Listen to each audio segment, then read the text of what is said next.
Hello दोस्तों, मैं बादल इस वाले गीता क्लास में आपका स्वागत है। दोस्तों जैसे कि हमारी मैथ इस पहले क्लास चली है, तो मैथ इस पहले क्लास में हम जो है अपना प्रॉफिट एंड लॉस, लाभ हानि के क्वेश्चन जो है अपने कर रहे हैं। तो लाभ हानि के क्वेश्चन में आज हम देखेंगे एक नए प्रकार के क्वेश्चन मैं आपको बताऊंगा, और दो तरीके से मैं आपको बताऊंगा। जिस तरीके से भी आपको, यदि आपने पहले पढ़ रखा है या आप नया तरीका जो हम फ्रैक्शन वाला परसेंटेज को जो है ब्रेक करके, परसेंटेज को तोड़ के जो हम करते हैं नया तरीके से, वो भी आप सीख सकते हैं बहुत ही आसान तरीके से। तो देखते हैं हमारा क्वेश्चन क्या है। आज का क्वेश्चन है हमारा, चीनी के मूल्य में 10% की वृद्धि हो जाने से एक आदमी 110 रुपए में 2 किलोग्राम चीनी कम खरीद पाता है। तो चीनी का बढ़ा हुआ तथा प्रारंभिक मूल्य क्या है? बढ़ा हुआ भी और प्रारंभिक मूल्य दोनों जो है पूछे गए हैं।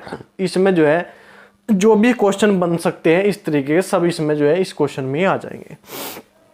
तो सबसे पहले मैं आपको बताता हूँ ये पुराने वाला तरीका नहीं, फ्रैक्शन वाला तरीका, जो कि हम 10 मतलब जो है परसेंटेज को ब्रेक करके, परसेंटेज को तोड़ के जो है हम करते हैं।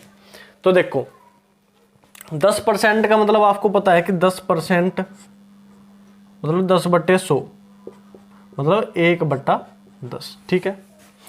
तो सबसे पहले हम देखेंगे, हम जो है सबसे पहले देखेंगे रेट, उसके बाद जो है हमारी वस्तु, और उसके बाद हमारा जो है खर्च।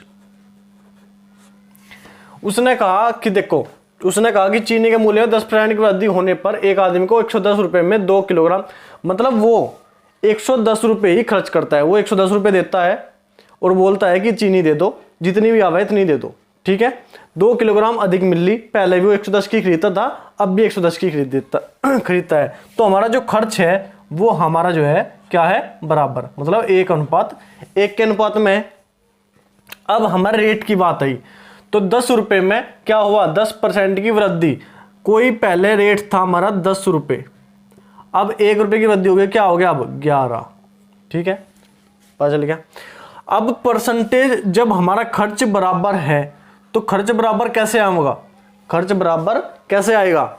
जब हम जो है ऊपर वाला जो रेशियो आया इसको उलट कर, ऊपर वाला जो रेशियो, रेट का रेशियो जो आया उसे जो हम उलट के, मतलब 11:10 कर दे, जब ये तो हमारा 1:1 नीचे आएगा, ठीक है। अगर यहाँ पे हम कोई और अनुपात रख दे तो यहाँ पे 1:1 नहीं आएगा, तो ठीक है। अब हम देखेंगे क्या हुआ। देखो 11 वस्तु से हमारी जो है 2 किलोग्राम चीनी कम। तो पहले 11 किलोग्राम चीनी मिलती थी, अब जो है हमें 10 किलोग्राम चीनी मिलती है। कितनी कमी हुई? 1 किलोग्राम की, 1 किलोग्राम की कमी होगी। लेकिन उसने क्या बताया कि 2 किलोग्राम चीनी कम खरीद पाता है। उसने बताया 2 किलोग्राम चीनी कम खरीद पाता है। यहाँ पे हमें निकली 1 रुपये। तो 2 किलोग्राम चीनी किसका जो है 2 किलोग्राम मान किसका है? 1 का, मतलब 1 यहां से निकला हमारा। जो उसने बताया कि 2 किलोग्राम की चीनी कम मिलती है और हमने निकाला 1 किलोग्राम, तो 2 मान है 1 का, ठीक है। अब करेंगे, हमें निकालना क्या है? बढ़े हुए चीनी के भाव, बढ़े हुए चीनी के भाव, बढ़े हुए चीनी के भाव। पहले हम देखेंगे बढ़े हुए, तो बढ़ा हुआ तथा प्रारंभिक, बढ़ा हुआ,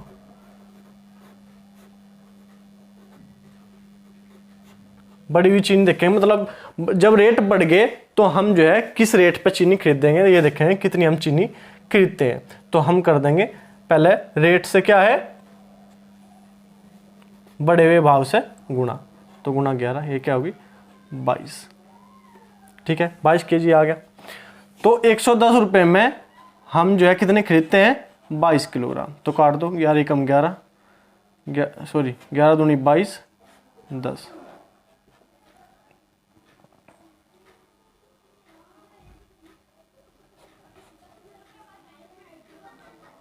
₹5 प्रति केजी, 5 रुपये प्रति केजी, ये आ गया हमारा प्रारंभिक भाव। अब हमारा बढ़ा हुआ भाव देखेंगे हम, बढ़ा हुआ भाव देखेंगे 2/1 गुणा 10, क्या आ गया हमारा 20। तो 110 रुपये में हमने 20 किलो चीनी खरीदी, 5.5 किलोग्राम, रुपये 5.5 रुपये प्रति किलोग्राम हम चीनी। ये आ गया हमारा प्रारंभिक भाव 5 रुपये किलो प्रति किलोग्राम, और ये आ गया 5.5 रुपये प्रति किलोग्राम का भाव। कैसे, एक बार उसे आप एक बार और देख लो। जो हमें रेट दिया गया है 10% की वृद्धि हुई, किसी भी रेट में 10% की वृद्धि की गई।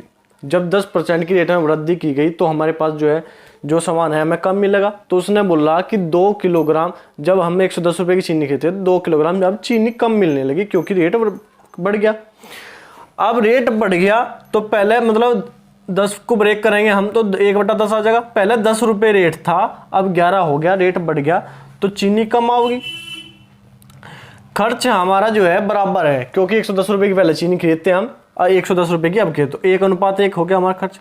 जब हमें 1:1 मतलब खर्च बराबर है तो 10:1 को जो है उलट के हमें लिखना पड़ेगा, 11:10 में हम चीनी खरीदेंगे जब हमारा जो है खर्च बराबर रहेगा। अब हमने पहले हम खरीदते थे 11 किलो को, अब खरीदते हैं 1 किलो, तो कितनी घटेगी 1 किलोग्राम, मतलब 1 किलोग्राम कम हम जो है खरीद पाते हैं हम, 1 किलोग्राम की कमी होगी। और उनने बताया 2 किलोग्राम की कमी, तो 2 मान है 1 का, तो 2/1 गुणा प्रारंभिक भाव का नाम है तो गुणा 11 बराबर क्या आ गया 22 किलोग्राम चीनी हम खरीदते थे। 22 किलोग्राम चीनी हम पहले खरीदते थे। अब हम जो है 110 रुपये में 22 किलोग्राम चीनी खरीदते थे तो क्या हमारी चीनी क्या भाव थी 5 रुपये प्रति किलोग्राम।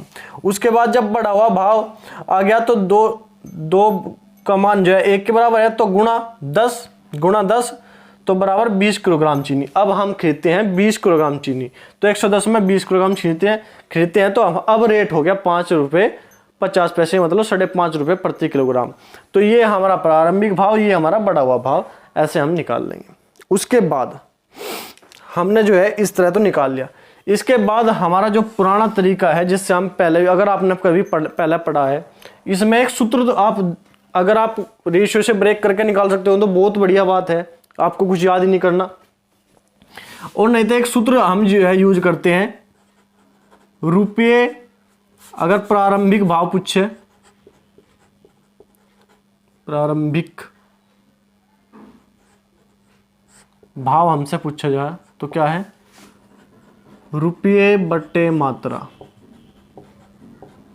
गुणा रुपये बटे मात्रा गुणा परसेंट कमी, परसेंट वृद्धि, परसेंट कमी हो या वृद्धि हो सब ऊपर होगा, परसेंट वृद्धि बटे 100 प्लस परसेंट वृद्धि, 100 प्लस परसेंट वृद्धि।